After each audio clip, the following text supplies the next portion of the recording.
ہر لا علاج بیماری جسم سے نکل جاتی ہے۔ کسی بھی مریض کو یہ پانی پلا دیں، ہر انسان یہ پانی پی لے، خطرناک بیماریوں سے بچ جائے گا۔ محترم ناظرین، آج کی ویڈیو میں آپ لوگوں کو ہر بیماری کے لیے ایک بہت ہی مجرب آزمودہ دم کے بارے میں بتانے لگا ہوں۔ بیماری کوئی بھی ہو، چھوٹی سی چھوٹی بیماری ہو، بھلی سر میں درد ہے، پیٹ میں درد ہے، جسم میں درد ہے، بخار ہے، یا بڑی سی بڑی خطرناک سے خطرناک بیماری ہو، اگر یقین کامل کے ساتھ اس عمل کو کر لیں گے، انشاءاللہ اگر اللہ تعالیٰ نے زندگی دی ہے تو ضرور آپ کو شفا ملے گی۔ بہت ہی مختصر سا، بہت ہی مجرب آزمودہ عمل ہے۔ خود بھی اس عمل کو کریں اور اپنے دوست احباب کے ساتھ بھی اس کو لازمی شیئر کر دیں۔ محترم ناظرین، انسان جب بیماریوں سے عاجز آ جاتا ہے، ڈاکٹر بھی اسے روحانی علاج کا مشورہ دیتے ہیں۔ اب تو بہت سے ہسپتالوں میں قرآن تھراپی شروع ہو چکی ہے۔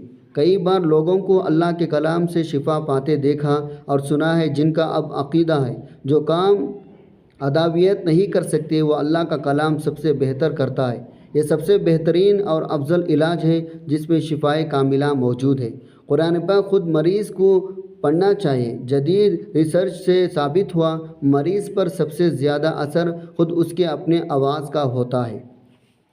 اللہ تعالیٰ نے قرآن پاک کی آیتوں میں ایسی عجیب غریب زبان استعمال کی ہے جسے خلے سمجھتے ہیں۔ سورۃ الانفال کی آیت نمبر 24 میں اللہ تعالیٰ فرماتا ہے، اے ایمان والو، اللہ اس کے رسول کی پکار پر لبیک کہو، جبکہ رسول تمہیں اس چیز کی طرف بلائے جو تمہیں زندگی بخشنے والی ہے۔ اس آیت کریمہ میں بتایا گیا ہے، اللہ تعالیٰ نے قرآن آیات میں ہمارے لیے زندگی ودیعت کر رکھی ہے۔ چنانچہ اگر کسی بیمار پرست قلعے پر اللہ تعالیٰ کا کلام پڑھا جائے، وہ قلیہ تر و تازہ ہو جاتا ہے، اس میں زندگی بحال ہو جاتی ہے اور امراض کی مدافعت کی قدرت بڑھتی جاتی ہے۔ یہیں سے ہمیں روشنی بھی ملتی ہے۔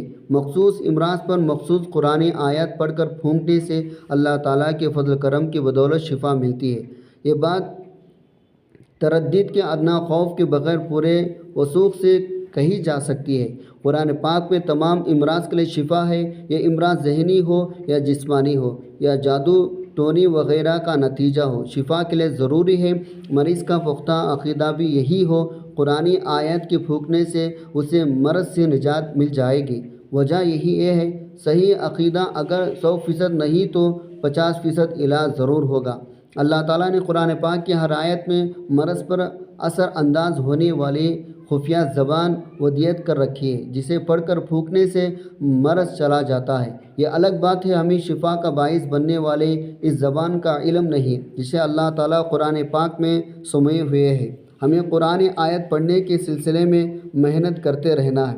ہمیں یقین صادق رکھنا ہے، قرآن آیت پڑھ کر پھونکنے سے ہمیں شفا ملے گی۔ ہمیں معلوم ہونا چاہیے، قرآن پاک خود مریض کو پڑھنا چاہیے۔ جدید ترین ریسرچ سے ثابت ہوا، مریض پر سب سے زیادہ اثر خود اس کے اپنے آواز کا ہوتا ہے۔ کسی بھی انسان کے آواز کے مقابلے میں خود مریض کو آواز بیمار خلیوں پر زیادہ اثر ڈالتی ہے۔ مریضوں کے ہمارا مشورہ یہی ہوگا، وہ اپنے مرض سے متعلقہ قرآن آیت خود پڑھ کر اپنے اوپر پھونکے۔ اسے علاج کے سلسلے میں خود کفایتی یا از خود علاج کا نام دے سکتے ہیں۔ بعض اوقات مریض بڑی مشکل میں ہوتا ہے، وہ نہ تو مطالبہ توجہ سے قرآن پڑھا پاتا ہے اور نہ ہی صحیح طریقے سے قرآن آیت کی تلاوت کر سکتا ہے۔ ایسی حالت میں کسی جھاڑ پھونک کرنے والے سے مدد لی جا سکتی ہے۔ آیت شفا کی تلاوت کرنے والے کی توجہ کا محور مرض ہو اور اس کی سوچ کے ساتھ قرآن آیت پڑھو گے، یا مریض آیت کریمہ کی برکت سے بالکل شفا یاب ہو چکا ہے۔ ہمارا مشورہ ہے، قرآن آیات اتنی اونچی آواز میں پڑھی جائے، مریض پڑھنے والے کی تلاوت سن رہا ہو۔ دوسرے الفاظ میں یوں کہہ لیجیے، تلاوت اونچی آواز سے ہو، زیر لب نہ ہو۔ ریسرچ سے ثابت کیا، مریض کے جسم کی خلیوں پر صوتی اثرات پڑتے ہیں۔ خصوصاً کینسر کے مریض میں خلیے قرآن آیت کی تلاوت کا اثر بہت زیادہ قبول کرتے ہیں۔ قرآن پاک کے ذریعے امراض کے علاج کا کوئی خاص وقت مقرر نہیں، سارے اوقات مناسب ہیں۔ مریض قیام و جلوس کی حالت کے علاوہ لیٹے ہوئے بھی قرآن آیتوں کی تلاوت کر سکتا ہے۔ بہتر ہوگا مریض صبح و شام از خود قرآن آیت پڑھ کر پھونکنے کا اہتمام کریں۔ صبح بیدار ہونے کے بعد رات کے وقت سونے سے قبل یہ کام کریں۔ اپنے مرض کے لیے موضوع آیتوں کی تلاوت کا 7 بار کیا کریں۔ 7 کا عدد بے حد اہم ہے۔ نبی کریم آیت شفا کی تلاوت دعائے آیتیں 7 بار پڑھ کر کرتے تھے۔ مریض کو روزانہ کئی گھنٹے قرآن کریم کی تلاوت سننے چاہیے۔ ایسا کرنے سے علاج مکمل ہوگا۔ جب بھی وقت اجازت دے قرآن کی تلاوت سن لینے چاہیے۔ مریض کو قرآن پاک کی ان آیتوں میں غور فکر کرنا چاہیے جنہیں وہ سن رہا ہو، کیونکہ قرآن میں تدبر، تفکر، اس کے معنی کو سمجھنے کی کوشش کرنا بھی ایک طرح کا علاج ہے۔ علاج بالقرآن فعال بنانے کا ایک طریقہ یہ ہے، مریض سوتے ہوئے تجوید کے ساتھ قرآن کی تلاوت سننے کا اہتمام کریں۔ مریضوں کے بلکہ صحت مند انسانوں کو بھی یہ بات معلوم ہونا چاہیے، نیند کے عالم میں بھی انسانی دماغ کام کرتا رہتا ہے۔ دماغ قرآن پاک کی آواز سے متاثر ہوتا ہے۔ محترم ناظرین، فرمان الہی صبر اور نماز کے ذریعے اللہ پاک سے مدد طلب کرو۔ یہ نماز بہت بھاری ہوتی ہے سوائے ان لوگوں کے جو اللہ پاک سے ڈرنے والے ہیں۔ فرمان مصطفیٰ حضرت جابر رضی اللہ عنہ سے روایت ہے، رسول اللہ صلی اللہ علیہ وسلم نے فرمایا، بندے اور اس کے کفر کے درمیان فرق صرف نماز کا چھوڑنا ہے۔ مصائب والآلام، مصیبتوں پریشانیوں پر شفا ترک کر دینا صبر ہے۔ حقیقت یہ ہے صبر کرنا مشکل کام ہے، کیونکہ اس میں مشقت، حوصلے کی ضرورت ہوتی ہے، لیکن اس کا انعام بہت زیادہ ہے۔ صبر ایک عظیم نعمت ہے جو مقدر والوں کو نصیب ہوتی ہے۔ صبر کا دین اسلام میں بڑا مقام ہے۔ اللہ تعالیٰ کے برگزیدہ بندوں کے منازل میں سے ایک منزل صبر کی بھی ہے۔ صبر کی اہمیت و افادیت اس بات سے عیاں ہوتی ہے، اللہ رب العزت نے اپنے ہاں اس کا بے حساب اجر رکھا ہے۔ آج ہم دین سے دوری کی وجہ سے اسلامی تعلیمات کو جانتے ہی نہیں، ان تعلیمات کے بارے میں بے چینی کا شکار ہونے کی وجہ سے اپنا سب کچھ اس دنیا میں پورا کرنا چاہتے ہیں۔ اگر ہم خالق کائنات کے بتائے ہوئے طریقے مطابق صبر سے کام لیں، ہمارے زیادہ تر مسائل خود بخود ہی حل ہو جائیں گے۔ انسان معاشرے یا خاندان میں جس بھی حیثیت یا عہدے پر ہے، ضروری نہیں وہاں سب کچھ ویسا ہی ہو رہا ہو جیسا وہ چاہتا ہے۔ جب کوئی کام انسان کی مرضی منشا کے خلاف سرزد ہو، یقیناً انسان غصے میں آتا ہے۔ بعض اوقات غصے میں آ کر اس سے کچھ ایسے حرکات سرزد ہو جاتے ہیں جو اس کی شخصیت کی داغدار بنا دیتی ہے۔ گویا گھر کے ایک عام فرد سے لے کر معاشرے کے ایک اہم رکن تک ہر شخص کو خلاف معمولی امور کا سامنا کرنا پڑتا ہے، مگر کامیاب اس شخص کو گرا دینا جانتا ہے جس کی پریشانیوں سے دوسرے آگاہ نہیں ہوتے اور مشکلات کو بھی ہنس کر برداشت کرنا جانتا ہے۔ ایسا صرف وہی کر سکتا ہے جو صبر کی دولت سے مالا مال ہو۔ اسی لیے خالق کائنات نے اشارہ فرمایا، اے ایمان والو، صبر اور نماز کے ذریعے مجھ سے مدد چاہا کرو، یقین صبر کرنے والے کے ساتھ ہوتا ہے۔ آزمائش پر صبر اللہ تعالیٰ کے بشارت کا ذریعہ ہے۔ دنیا میں رہتے ہوئے انسان کو مختلف طرح کی مشکلات کا سامنا کرنا پڑتا ہے۔ اگر ان مشکلات کو اللہ تعالیٰ کی رضا کے لیے برداشت کر لیا جائے تو ایسے صبر والوں کے اجر کی خوشخبری اللہ خود دیتا ہے۔ اللہ تعالیٰ فرماتے ہیں، ہم ضرور بالضرور تمہیں آزمائش کی، کچھ خوف بھوک سے، کچھ مالوں جانوں پھلوں کے نقصان سے۔ اے حبیب صلی اللہ علیہ وسلم، آپ ان صبر کرنے والوں کو خوشخبری سنا دیں جن پر کوئی مصیبت پڑتی ہے تو کہتے ہیں بے شک ہم بھی اللہ ہی کا مال ہیں اور ہم بھی اسی کی طرف پلٹ کر جانے والے ہیں۔ رب کی رضا کے لیے صبر کرنے والوں کو آخرت میں حسین گھر کی خوشخبری دی گئی ہے اور ہم نے اسے دنیا میں بھی بھلا عطا فرمائے، بے شک وہ آخرت میں بھی صالحین میں سے ہوں گے۔ صبر کرنے والوں کو حضور صلی اللہ علیہ وسلم سے حوض کوثر پر ملاقات ہوگی۔ غزوہ حنین کا مال غنیمت تقسیم کرتے ہوئے حضور صلی اللہ علیہ وسلم نے انصار سے مخاطب ہو کر فرمایا، عنقریب تم دیکھو گے بہت سے معاملات میں لوگوں کو تم پر ترجیح دی جائے گی، تم اس پر صبر کرنا حتیٰ کہ تم اللہ اس کے رسول سے جا ملو، کیونکہ میں حوض پر ہوں گا۔ انصار نے کہا، ہم عنقریب صبر کریں گے۔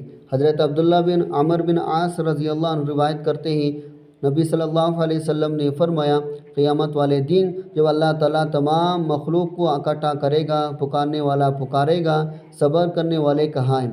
فرمایا، کچھ لوگ اٹھیں گے جو تعداد میں کم ہوں گے اور جلد جنت کی طرف جائیں گے۔ راستے میں انہیں فرشتے ملیں گے جو ان سے پوچھیں گے ہم آپ لوگوں کو دیکھ رہے ہیں، آپ جنت کی طرف بڑھتے تیزی سے جا رہے ہیں، آخر آپ ہیں کون؟ وہ لوگ جواب دیں گے ہم اہل صبر ہیں۔ فرشتے پوچھیں گے آپ نے کس بات پر صبر کیا؟ وہ جواب دیں گے ہم نے اللہ تعالیٰ کی اطاعت پر، گناہوں سے بچنے پر صبر کیا۔ اس وقت ان سے کہا جائے گا جنت میں داخل ہو جائیں، بے شک صبر کرنے والا کا یہی اجر ہے۔ حضرت عمر رضی اللہ عنہ فرماتے ہیں ہم نے اپنی زندگی کے بہترین اوقات حالت صبر میں پائے۔ حضرت انس بن مالک روایت کرتے ہیں نبی صلی اللہ علیہ وسلم ایک عورت کے پاس سے گزرے جو قبر پر رو رہی تھی۔ آپ صلی اللہ علیہ وسلم نے فرمایا اللہ سے ڈرو، صبر کرو۔ عورت نے کہا دور ہو جا، تجھے وہ مصیبت نہیں پہنچی جو مجھے پہنچی ہے۔ اس نے آپ صلی اللہ علیہ وسلم کو پہچانا نہیں۔ اس سے کہا گیا تو وہ نبی کریم صلی اللہ علیہ وسلم کے پاس آئی اور عرض کیا میں نے آپ صلی اللہ علیہ وسلم کو پہچانا نہ تھا۔ آپ صلی اللہ علیہ وسلم نے فرمایا صبر ابتدا صدمہ کے وقت میں ہوتا ہے۔ حضرت ابو سعید خدری روایت کرتے ہیں انصار کے ایک جماعت نے رسول اللہ صلی اللہ علیہ وسلم سے کچھ مانگا، آپ نے ان کو دے دیا، یہاں تک کہ جو کچھ تھا آپ کے پاس ختم ہو گیا۔ آپ نے فرمایا میرے پاس جو کچھ بھی مال ہوگا میں تم سے بچا نہیں رکھوں گا، اور جو شخص سوال سے بچنا چاہے اللہ اسے بچا لیتا ہے، جو شخص بے پرواہی چاہے تو اسے اللہ تعالیٰ بے پرواہ بنا دے گا، جو شخص صبر کرے گا اللہ تعالیٰ اسے صبر عطا کرے گا، اور کسی شخص کو صبر سے بہتر کشادہ تر نعمت نہیں ملی۔ حضرت انس بن مالک کہتے ہیں میں نے آپ صلی اللہ علیہ وسلم کو فرماتے ہوئے سنا اللہ تعالیٰ فرماتا ہے جب میں اپنے بندے کو اس کی دو محبوب چیزیں یعنی دو آنکھوں کی وجہ سے آزمائش میں مبتلا کرتا ہوں اور وہ صبر کرتا ہے تو میں اس کے عوض اس کو جنت عطا کروں۔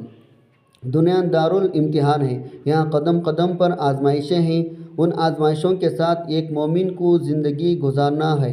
نبی صلی اللہ علیہ وسلم کا فرمان ہے دنیا قید خانہ ہے مومن کے لیے اور جنت ہے کافر کے لیے۔ جب زبان رسالت سے یہ بات معلوم ہو گئی کہ دنیا مومن کے حق میں قید خانہ یعنی تکلیف کی جگہ ہے تو ایک مومن کو تکلیف کا سامنا کرنا پڑے گا اور اسے ایسے موقع پر صبر کا دامن تھامنا پڑے گا۔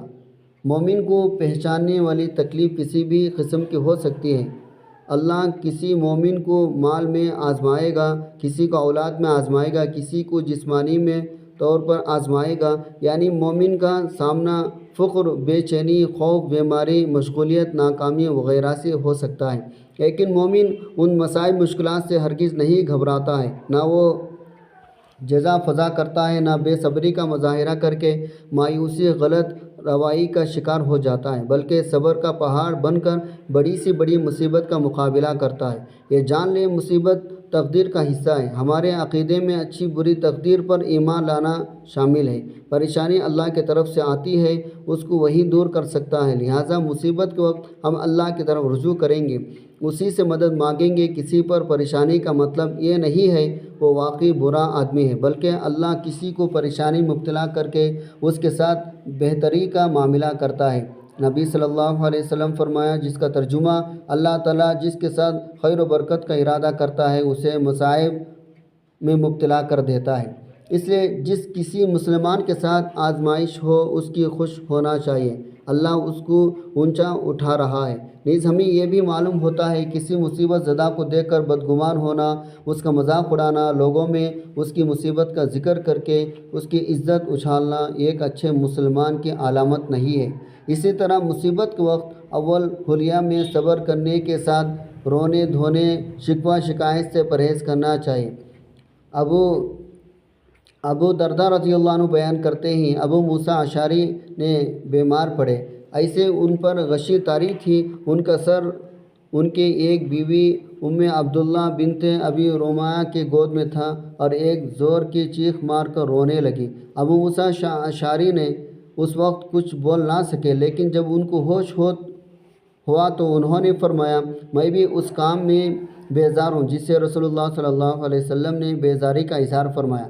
رسول اللہ صلی اللہ علیہ وسلم نے کسی غم کے وقت چلا کر رونے والے، سر منڈانے والے اور گریباں چھانک کر والی عورتوں سے اپنی بیزاری کا اظہار فرمایا تھا۔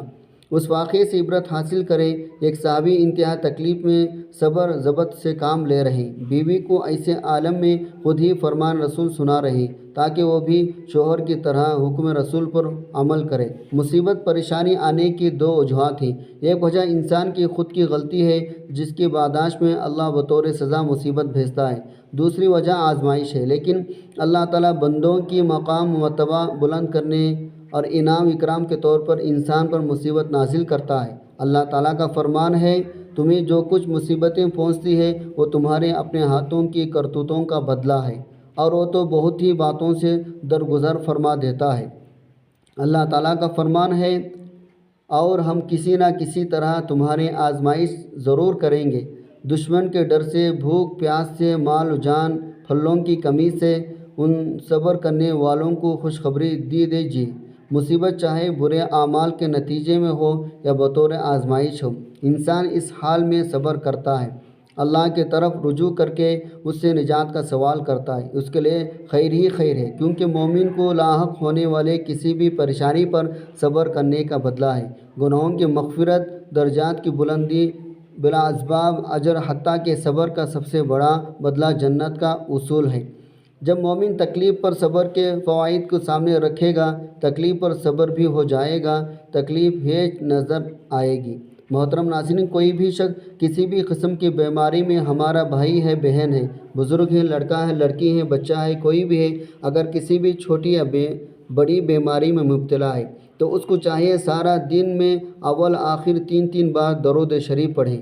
ایک مرتبہ ثواب کی نیت سے میرے ساتھ بھی درود پاک پڑھیں۔ اللہم صلی علی محمد وعلی آل محمد کما صلیت علی ابراہیم وعلی آل ابراہیم انکا حمید مجید۔ اللہم بارک علی محمد وعلی آل محمد کما بارکت علی ابراہیم وعلی آل ابراہیم انکا حمید مجید۔ درود پاک پڑھنے کے بعد درمیان میں ایک تسبیح صبح، تسبیح شام میں اللہم انت الباسط پڑھیں، پانی پر دم کر کے پی لیں۔ جو دعائیں استعمال کر رہے ہو اس پر بھی پھونک مار کر دعائیں پی لیں۔ اگر کوئی خود نہ عمل کر سکتا ہو تو کوئی دوسرا بندہ بھی، بہن، ماں باپ، بیٹی، بیٹا، کوئی بھی دوسرا بندہ اس عمل کو کر کے صبح بھی دم کر کے پلا دیں، اور پانی شام کو بھی دم کر کے پلا دیں۔ انشاءاللہ اللہ تعالیٰ کتنا ہی سخت سے سخت چھوٹی بڑی بیماری ہوگی، اگر یقین کامل کے ساتھ اس عمل کو کریں گے ضرور شفا ملے گی۔ محترم ناظرین، ہر گھر میں بیماریاں ہیں، ہر گھر میں کوئی نہ کوئی مریض ہے، کوئی کوشش کرے خود بھی اس عمل کو کر لیں اور اپنے تمام دوست احباب کے ساتھ لازمی شیئر کریں۔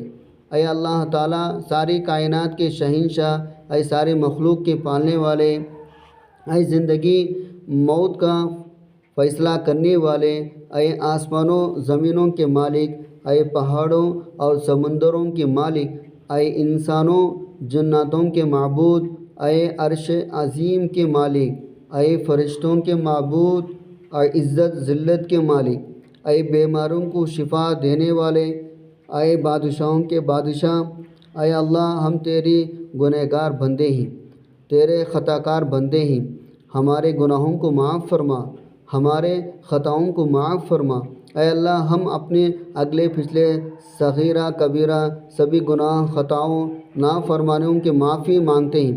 اے اللہ رب العزت ہم اپنے گناہوں سے توبہ کرتے ہیں، ہماری توبہ قبول فرما۔ اے اللہ ہم گنہگار ہیں، سیاکار ہیں، بدکار ہیں، تیرے احکام کے نافرمان ہیں، ناشکری ہیں، لیکن میرے معبود تیرے نام لیوا بندے ہیں، تیرے توحید کی گواہی دیتے ہیں، تیرے سوا کوئی عبادت کے لائق نہیں، تیرے سوا کوئی بندگی کے لائق نہیں، تیرے سوا کوئی تعریف کے لائق نہیں۔ ہمارے معبود ہمارے گناہ تیرے رحمت سے بڑے نہیں ہیں، اپنے رحمت سے ہمارے گناہوں کو معاف کر دے۔ اے اللہ پاک ہمیں گمراہی کے راستے سے ہٹا کر صراط مستقیم پر راستے پر چلنے والا بنا دے۔ زندگی میں ایسے نیک اعمال کرنے کی توفیق عطا کر جن اعمالوں سے تو راضی ہو جائے، ہمیں ایسی زندگی گزارنے کی توفیق عطا کر جس زندگی سے تو راضی ہو جائے۔ ایمان پہ زندگی رکھ، ایمان پہ ہی ہمیں موت عطا کر۔ اے اللہ ہمیں تیرے احکام کی فرما برداری کرنے والا بنا، تیرے پیارے حبیب صلی اللہ علیہ وسلم کے نیک اور پاکیزہ آداب کو اپنے والا بنا دے۔ اے اللہ ہمارے پریشانیوں کو دور کر دے۔ اے اللہ جو بیمار ہیں انہیں شفا کاملہ عطا فرما۔ اے اللہ جو بے اولاد ہیں انہیں اپنے خزانوں میں سے نیک صالح اولاد عطا فرما۔ اے اللہ جن کے جو کام رکے ہوئے ہیں وہ پورا کر دے، اے اللہ بچھڑے ہوئے کاموں کو ملا دے، اے اللہ شادی شدہ جوڑوں میں محبت خلوص پیدا کر دے، ان کی زندگیوں میں برکت ڈال دے، اے اللہ تمام لڑکے لڑکیوں کے نصیب اچھا کر دے، اے اللہ جو قرض کے بوجھ تلے ڈوبے ہوئے ہیں ان کا قرض جلد سے جلد ادا کر دے۔